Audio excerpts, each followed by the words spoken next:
Flyover और under कोई मुझे बताइए, क्या बिना रोजगार को एक काम हुआ होगा क्या? छूमंतर करके जैसे रुपये ले जाते हैं वैसे पुलिया भी बन जाती होगी क्या?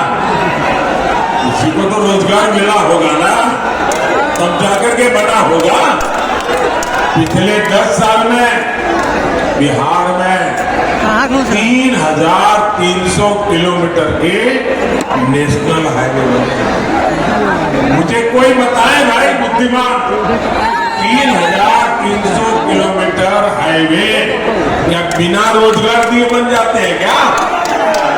लगातार चौड़े हो रहे हाईवे हो, एक्सप्रेस हो, बिहार में खाद के कारखाने का काम हो, थर्मल पावर प्लांट हो, गंगा नदी पर बन रहे अनेकों बड़े पुल हो, पटना में मेट्रो में चल रहा कार्य हो, नेचुरल गैस का नेटवर्क हो, गांव-गांव तक उज्ज्वला की गैस पहुंचाने का नेटवर्क हो, ये सब रोजगार की गारंटी होते हैं।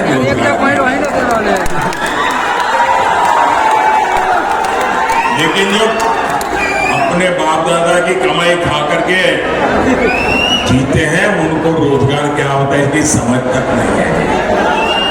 अभी मोदी ने तय किया है कि बिहार के 90 से ज्यादा रेलवे स्टेशनों को आधुनिक बनाया जाएगा। क्या ये बिना रोजगार पैदा किया होगा क्या? पिछले 10 साल में मोदी ने देश के 4 करोड़ पक्के घर बनाकर गरीबों को दिए। अकेले बिहार में ही 40 लाख पक्के घर बनवाए गए।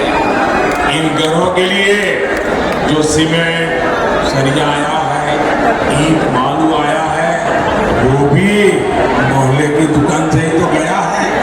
इन सबका लाभ बिहार के नौजवानों को ही तो हुआ है। उन्हें रोजगार के व्यापार कारोबार के नए अवसर मिले। साथियों, मोदी के वारिस कौन है आपके पास कोई नाम? मुझे मोदी इसको लेकर के जाएगा? कोई नाम नहीं है। क्यों? मोदी के वारिस आप हैं। मोदी के वारिस आप हैं। मोदी के वारिस आपका परिवार है। मोदी के वारिस आपके बच्चे हैं। और मुझे वारिस में आपको सब कुछ देकर के जाना है। मुझे आपको सुख चैन की जिंदगी देकर के जाना है। मुझे आपको आपके बच्चों के उज्जवल भविष्य की गारंटी देकर के जाना है।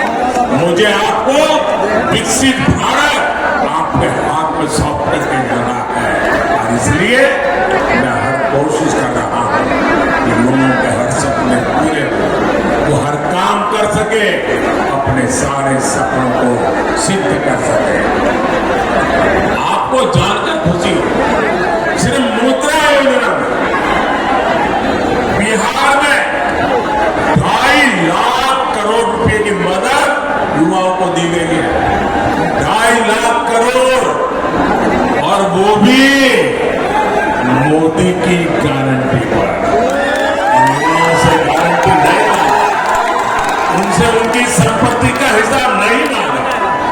मोदी को बिहार के नौजवानों पर भरोसा है। उनको मैं रुपये दूंगा, वो डबल कर देंगे और बैंक का लोन भी वापिस कर देंगे। ये मेरा भरोसा है।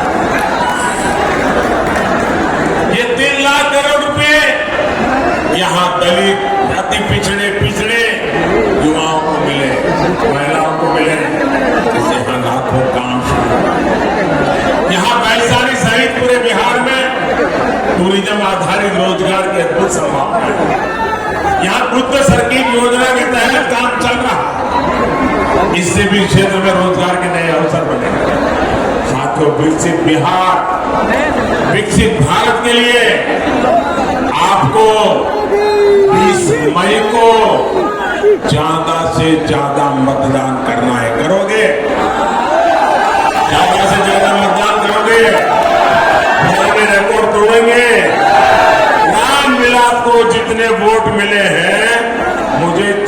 के लिए उससे ज्यादा वोट चाहिए।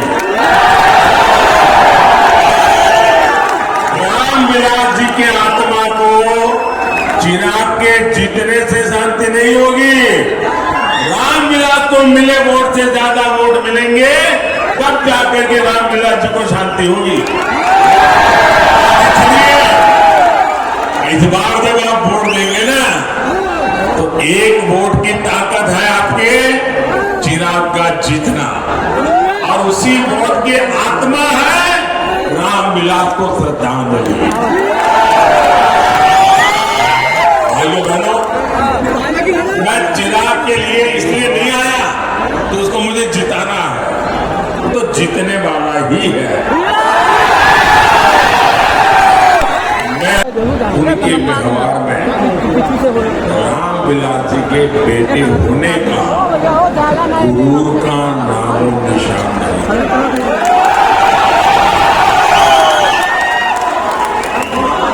ये बहुत बड़ी बात है, और मैं इसके लिए उनकी माता जी को सारे क्रेडिट देता हूं। आपने इसको ऐसा संस्कार दिया, गुरु का नामो निशान नहीं।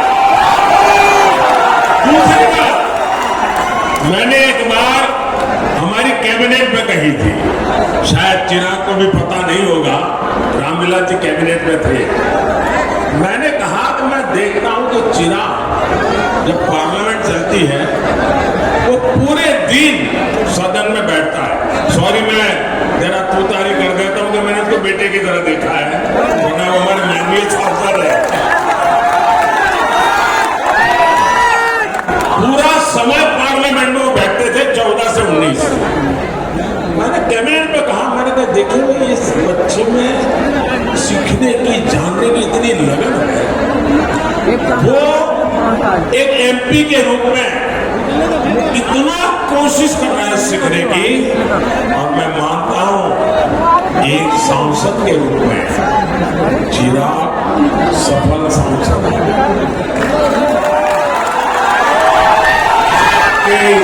बिहार के सच्चे प्रतिनिधि हैं, और इसलिए आप जब चिराग को वोट देंगे ना,